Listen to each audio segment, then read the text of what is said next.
Hello everyone, দেখো আজকে আমি ক্লাস 8-এর কোষে দেখি 5.1-এর অঙ্কগুলো করব। তো এখানে দেখো, এটা হচ্ছে ঘনফল নির্ণয় চ্যাপ্টারটার নাম। এই চ্যাপ্টারটাতে আগে আমাকে কিছুটা জিনিস জেনে নিতে হবে। সেটা হচ্ছে যে ঘনফল নির্ণয় আমরা করার আগে আমাদের পূর্ণ ঘন সংখ্যা কোনগুলো সেগুলো জানতে হবে। তো দেখো, আমরা জানছিলাম পূর্ণবর্গ সংখ্যা, যেমন হচ্ছে 4 একটা পূর্ণবর্গ সংখ্যা। কেন? কারণ এটাকে আমরা 2-এর স্কোয়ার লিখতে পারি, বর্গ লিখতে পারছি। এটা হচ্ছে পূর্ণবর্গ সংখ্যা। যেমন হচ্ছে 16 হচ্ছে পূর্ণবর্গ সংখ্যা, এটাকে আমি 4-এর স্কোয়ার দিতে পারি। এগুলো হচ্ছে পূর্ণবর্গ সংখ্যা। তো পূর্ণ ঘন সংখ্যা কোনগুলো?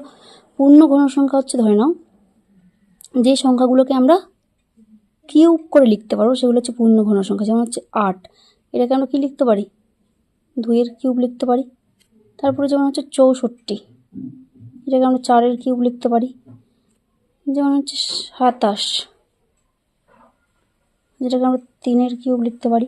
তো এগুলো দেখো, এই সংখ্যাগুলো হচ্ছে আমাদের পূর্ণ ঘন সংখ্যা। ঠিক আছে?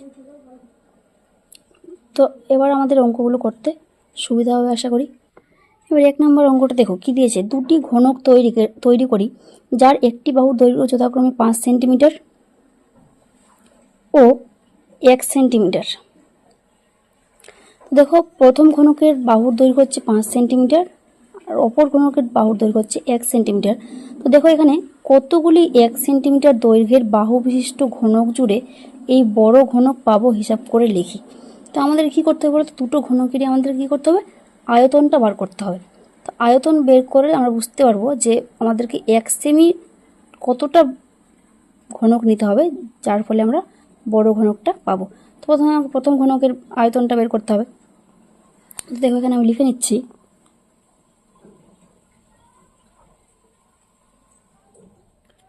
প্রথম ঘনকের বাহুর দৈর্ঘ্য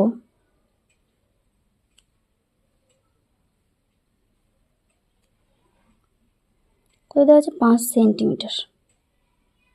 তাহলে আয়তনটা কি হবে? ঘনকের আয়তনের সূত্র হচ্ছে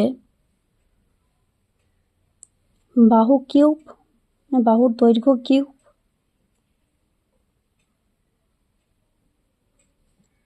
তাহলে এখানে আমরা লিখে দেব 5 কিউব। আর এখানে যেহেতু আমরা আয়তন বের করছি, তাহলে এখানে আমরা লিখব ঘন সেন্টিমিটার।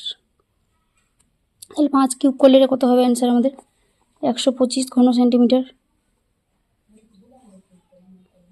এটা 125 ঘন সেন্টিমিটার পেলাম।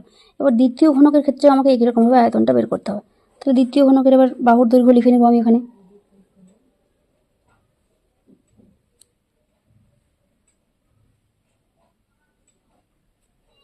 দ্বিতীয় ঘনকের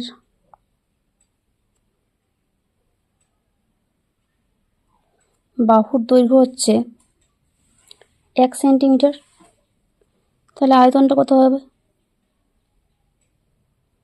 বাহুর দৈর্ঘ্য কিউব মানে হলো এখানে 1-এর কিউব, মানে এটা 1 ঘন সেন্টিমিটার হচ্ছে। ঠিক আছে? এটা হলো 1 ঘন সেন্টিমিটার। তাহলে দেখো, এখানে আয়তনটা দেখে আমরা বুঝতে পারবো যে প্রথম ঘনকের আমাদের আয়তন হচ্ছে 125 ঘন সেন্টিমিটার, দ্বিতীয় ঘনকের হচ্ছে 1 ঘন সেন্টিমিটার। তাহলে আমাকে কী করতে হবে? এই যে দ্বিতীয় ঘনকটা আছে, এরকম আমাকে 125টা ঘনক নিতে হবে, যার ফলে আমরা বড় ঘনকটা পাবো। তাহলে এটাই হচ্ছে আমাদের অ্যান্সার। এখানে ওটাই চেয়েছে, কতগুলি 1 সেন্টিমিটার দৈর্ঘ্যের বাহু বিশিষ্ট ঘনক জুড়ে এই বড় ঘনক পাবো হিসাব করে লিখি। তাহলে এখানে আমি লিখে দেবো অ্যান্সারটা। তাহলে অতএব 125টি 1 সেমি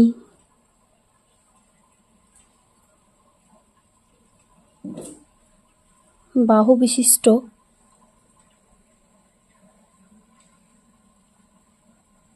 ঘনক জুড়ে বড় ঘনকটি তৈরি হবে। বড় ঘনকটি পাবো লিখে দিচ্ছি এখানে আমি। তাহলে হয়ে গেল আমাদের 1 নম্বর, এটাই অ্যান্সার। 2 নম্বর কি আছে দেখো। সুমন্ত অনেকগুলি 1 সেন্টিমিটার দৈর্ঘ্যের বাহু বিশিষ্ট ঘনক তৈরি করেছে। মনামি সেই ঘনকগুলো জোড়া লাগিয়ে বড় ঘনক তৈরির চেষ্টা করছে। হিসাব করে দেখে নিচের কোন সংখ্যক ঘনকের ক্ষেত্রে মনামি বড় ঘনক তৈরি করতে পারবে। অ্যাকচুয়ালি যেই ঘনকের বাহুর দৈর্ঘ্য আমাদের বেশি হবে, সেই ঘনক দিয়ে আমরা বড় ঘনক তৈরি করতে পারবো।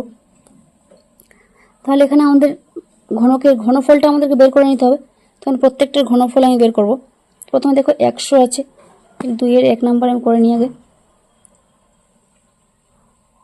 এর যদি আমি ঘনফল বের করি, উৎপাদক বিশ্লেষণ করবো, কত হবে?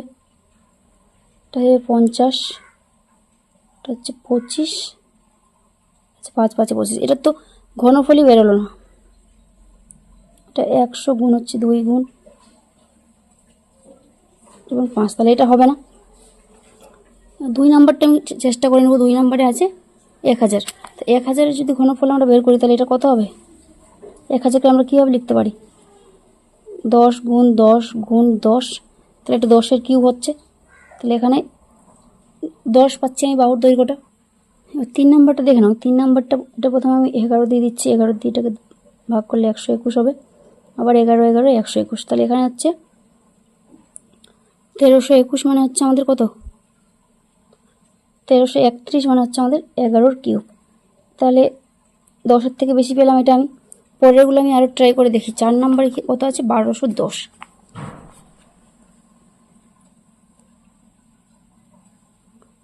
তো এখানে দেখো, এটাকে যদি আমি 2 দিয়ে দিই, 2 6 12, 0 2 5 10, এটাকে 5 দিয়ে ভাগ করব, 5 12 60, 5 একে 5, তাহলে এটা হচ্ছে 11 দিয়ে ভাগ করলে 11 11, তাহলে তো 120 ইকুয়াল টু কত হচ্ছে?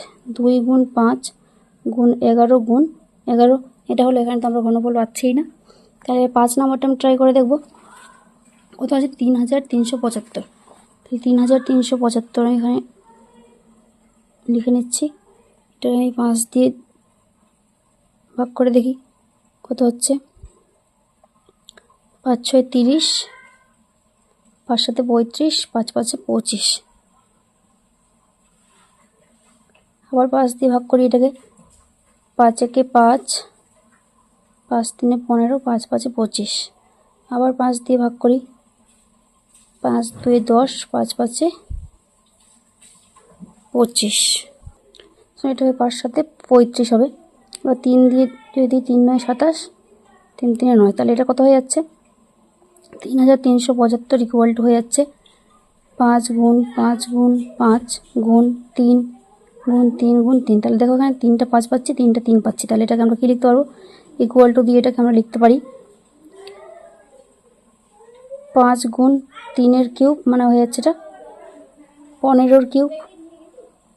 তো সব থেকে বড়ো বাহুর দৈর্ঘ্য আমি এখানে পেয়ে গেছি 15 কিউব। তো 6 নাম্বারটা আমি ট্রাই করে দেখি, 6 নাম্বারে কত হয়। এখানে আছে 6 নাম্বারটা আছে 2700, তাহলে এটাকে যদি আমি 3 দিয়ে দিই,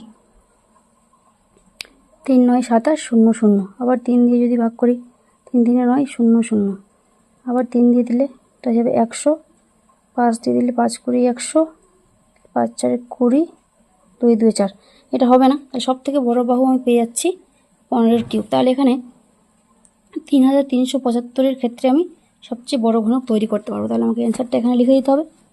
তাহলে এখানে আমি অ্যান্সারটা লিখে দিচ্ছি। অতএব 3375 ঘনকের ক্ষেত্রে, সংখ্যক ঘনকের ক্ষেত্রে বড় ঘনক তৈরি করতে হবে। এটা হচ্ছে সংখ্যা, তো এত সংখ্যক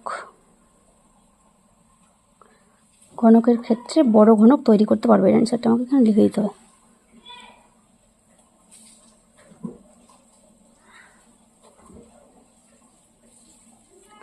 তৈরি করতে পারবে, এখানে তোমরা লিখে দেবে তৈরি করতে পারবে। 3 নাম্বার দেখো, নিচের সংখ্যাগুলির মধ্যে কোনটি পূর্ণঘন সংখ্যা নয় লিখি। পূর্ণঘন সংখ্যা নয় মানে কি? যেগুলোর আমরা কিউব লিখতে পারবো না সেগুলো পূর্ণঘন সংখ্যা নয়। তার প্রথমে আমি ট্রাই করে দেখি। প্রথমে আছে 216, 216কে আমি এখানে ট্রাই করে দেখি পূর্ণঘন আকারে আমরা লিখতে পারি কিনা। দেখো প্রথমে এটাকে আমি 2 দিয়ে ভাগ করছি, 2 একে 2 0, 2 8 16, আবার 2 দিয়ে ভাগ করবো, 2 9 8, 2 5 10, 2 4 8, আবার 2 দিয়ে ভাগ করলে এটা হয়ে যাবে 27, তাহলে এটা হয়ে যাবে 3 9 27, এটা 3 3 9, তাহলে এটা আমরা কি পাচ্ছি? 2 গুণ 2 গুণ 2 গুণ 3 গুণ 3 গুণ 3, তাহলে এটা আমি 2-এর কিউব আর 3-এর কিউব লিখতে পারছি, মানে এটাকে আমি পুরোটাকে 2 গুণ 3 তার হোল কিউব আমি লিখতে পারি। তাহলে এটা পূর্ণঘন সংখ্যা হচ্ছে, তাহলে এটা আমাদের হবে না। এবার হচ্ছে 343, 2 নম্বরটা আমি করে দেখছি। 343 আছে, 343কে তাহলে আমি 7 দিয়ে ভাগ করে দেখি। 7 4 28, 7 9 63, আবার 7 দিয়ে 7 7 49। তাহলে এটা আমি কি লিখতে পারছি, 7 গুণ 7 গুণ 7, মানে এটা 7-এর কিউব আমি লিখতে পারবো। এটাও পূর্ণঘন সংখ্যা হচ্ছে। এরপরে কত আছে, 1024। 1024-এর ক্ষেত্রে দেখি,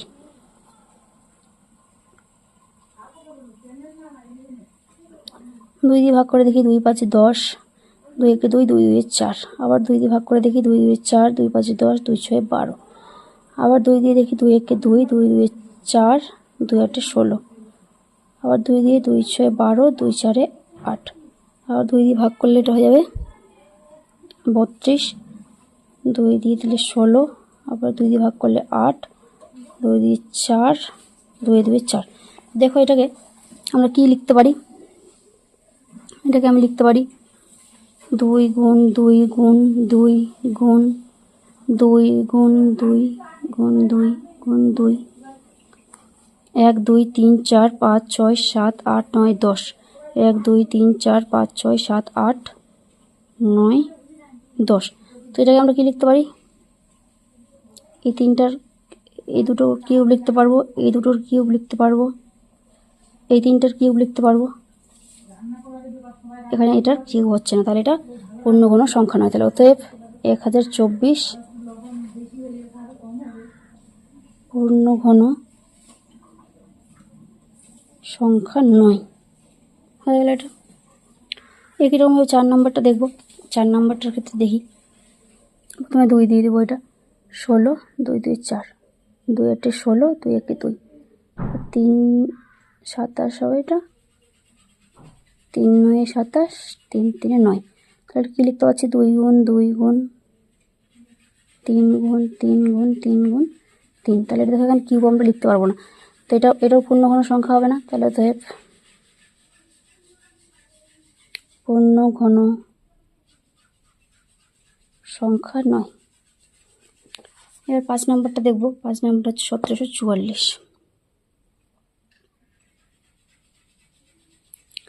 1744 ক্ষেত্রে 2 দিয়ে আমরা ভাগ করি, 2 8 16, 2 7 14, 2 2 4। আবার 2 দিয়ে ভাগ করবো, 2 4 8, 2 3 6, 2 6 12। আবার 2 দিয়ে ভাগ করি, 2 2 4, 2 1 2, 2 8 16। আবার 2 দিয়ে ভাগ করলে 2 1 2 0 9। এবার এটাকে আর ভাগ যাবে না, যার জন্য এটাকে আমি ছেড়ে দিচ্ছি এখানে এরকম হবে। তাহলে এটাও আমাদের পূর্ণঘন সংখ্যা নয়। তাহলে 1744 পূর্ণঘন সংখ্যা নয়। হয়ে গেল।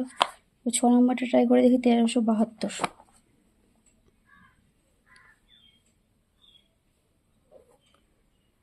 2 6 12, 2 8 16, 2 6 12।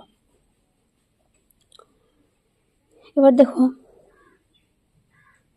2 দিয়ে 2 3 6, 2 4 8, আবার 2 3 6। এখানে আবার 7 দিয়ে দেবো, 7 4 28, 7 9 63, 7 7 49। এখানে একটা পূর্ণঘন সংখ্যা হচ্ছে না। দেখো এখানে 7-এর কিউব আমরা পাবো, কিন্তু 2-এর কিউব আমরা পাবো না। তাহলে 1372 পূর্ণঘন সংখ্যা নয়। হয়ে গেল 3 অঙ্কগুলো। 4 নম্বর দেখো কি দিয়েছে, দেবনাথ একটি আয়তঘন তৈরি করেছে যার দৈর্ঘ্য প্রস্থ ও উচ্চতা যথাক্রমে 4 সেমি 3 সেমি ও 3 সেমি। হিসাব করে দেখি এরকম কতগুলি আয়তঘন জুড়ে দেবনাথ ঘনক তৈরি করতে পারবে।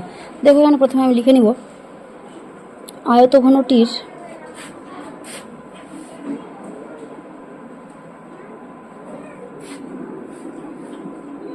দৈর্ঘ্য হচ্ছে 4 সেমি,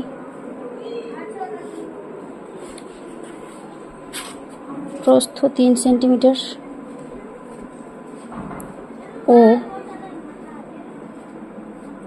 উচ্চতা হচ্ছে 3 সেন্টিমিটার। হয়ে গেল। তাহলে আয়তঘনটির ঘনফল কত হবে, অতএব আয়তঘনটির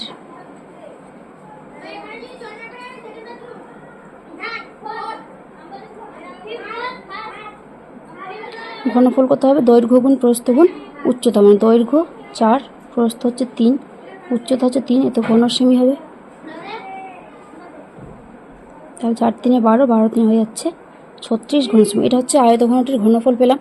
এবার দেখো আয়তঘনটা যদি ঘনক করি আমরা, তাহলে কি প্রয়োজন আমাদের, এখানে 4-এর কিউব লাগবে আর 3-এরও কিউব লাগবে। তাহলে আয়তঘনটি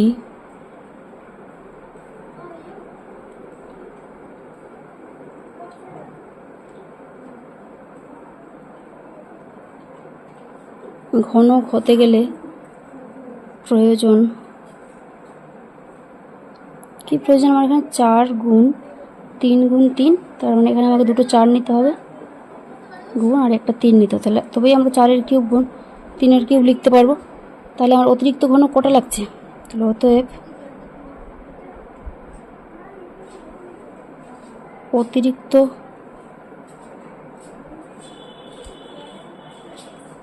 ঘনকের প্রয়োজন কটা? এখানে 4 গুণ 4 গুণ 3 মানে হচ্ছে 4 4 16, 16 দিনে 48টি। তাহলে এটাই হবে আমাদের অ্যান্সার। তাহলে আমাদের যেহেতু সংখ্যা চেয়েছে, হিসাব করে দিই কতগুলি আয়তঘন জুড়ে দেবনাথ ঘনক তৈরি করতে হবে। তাহলে এখানে আমি অ্যান্সারটা লিখে নেব। তাহলে অতএব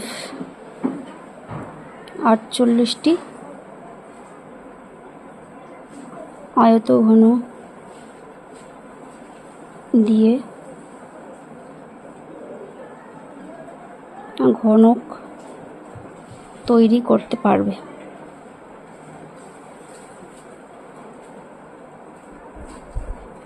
হয়ে গেল।